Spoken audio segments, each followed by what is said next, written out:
Hi everyone, and welcome back to another episode of Break It Down.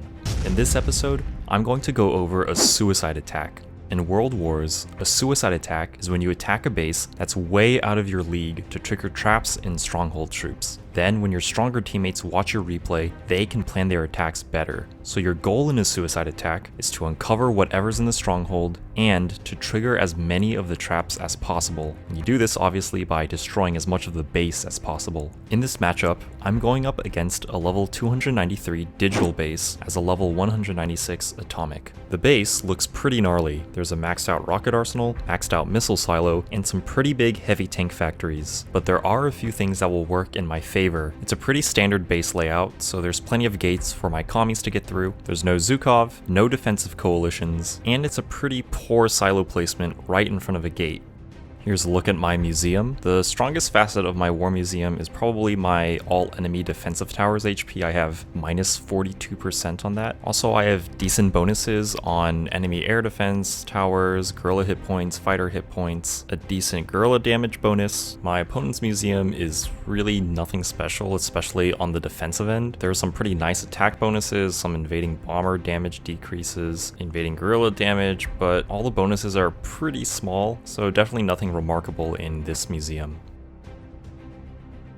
War tactics for this attack are as follows: 4 decoys, 2 betrayals, and a sabotage. There are going to be some pretty fat heavy tanks from his base, so we're going to take advantage of that with the betrayals. We also bring a sabotage because it's a great answer for the rocket arsenal, and the generals are not strong enough to warrant me bringing my steroids, so I'm going to go with 4 decoys. I'm going to bring Commandos and Bazookas for my alliance troops. Why? I'm thinking that for a base with so many high-level defenses, the extra commies will help out more than a beefier meat grinder. Also, like I mentioned in the last Break It Down video, this is a great opportunity for us to exploit a base weakness. The weakness here is the gate right in front of a maxed out missile silo. If I can take out the missile silo with a ton of commies early, it'll really help the rest of the attack. I'm going to drop 2 decoys to trigger all the troops, one on the southwest and one on the northeast. Then I'm going to drop my meat grinder on the south. In this case, there's probably not much harm in deploying on the north or the east either. On the west, the exposed silo looks a little too easy to get to, so I'm not going to deploy there in case there are a bunch of traps waiting. Instead of deploying commies right after I drop my meat grinder, I'm going to drop alliance troops near the silo, and then the rest of the attack is going to be pretty standard. Finish dropping the commies around the perimeter, blitzkrieg, decoys at the meat grinder, zooks around the perimeter, sabotage the rocket arsenal, and then we just pray for the best. Don't forget to bring troop tactics just in case. I bring a few bad ones that I can afford to blow on this attack. Now to start off this attack, we drop our decoys as planned. Then we drop the meat grinder on the south.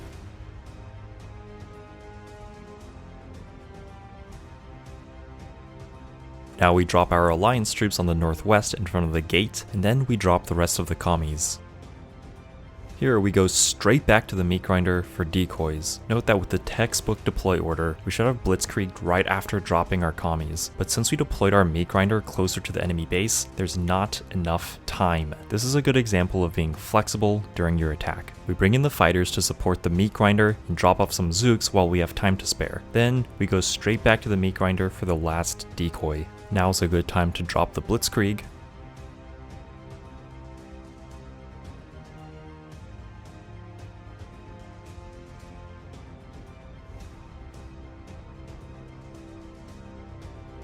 And now we drop off the rest of the zooks. Notice that we're checking back a lot on the meat grinder during this time. This is a good thing to do at the beginning of the attack. Now we drop our coalition troops to support our meat grinder.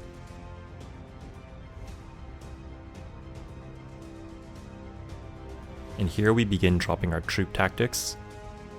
Betray one of the heavy tanks. And here, we've got some nasty bazookas from the rocket arsenal. Luckily, they're on the outskirts of the base, so they're not going to be too hard to take care of. Here we drop the last of our troop tactics. So we totally didn't use our strength of the gladiator in the beginning, so we can use it here. Ideally, we should have used it earlier, but we still get pretty good value from it here, since there are so many troops that are naturally bunched together. Here we're cleaning up troops with planes, and at this point, the battle is actually looking pretty good. Remember guys, easiest speed rally in Commies and Zooks is rallying onto a building after your commie has placed a bomb on it.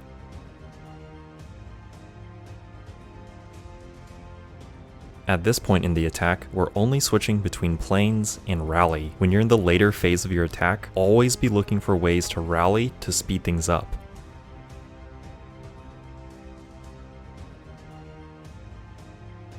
When you hit 100%, the attack will still play out if there are random enemy troops left over, so to keep the attack time lower, just end the battle when you hit 100%. It can also potentially save you troops. Now before you guys go, I want to make some important remarks about suicide attacks. I'll start small and I'll end with the most important one. First, always go for a suicide attack if you get the chance to in wars. Second, be responsible about suicide attacks. Do it only if the outcome of the war is already decided. I went for this attack because we had already won the war. And third, expect to lose, but plan an attack like you'll win. Was I expecting to get wrecked this attack? Yes. Do I usually walk away from these attacks with 0 or 1 star? Yes. But as you saw, the plan was exactly like the plans in the previous Break It Down videos. Plan and attack like you'll win. There is so much to learn from suicide attacks. Attacks like the one you just saw can only happen because of all the failed attacks that came before it. Make these kinds of attacks to learn, and every now and then, you'll be seriously surprised with what you can do.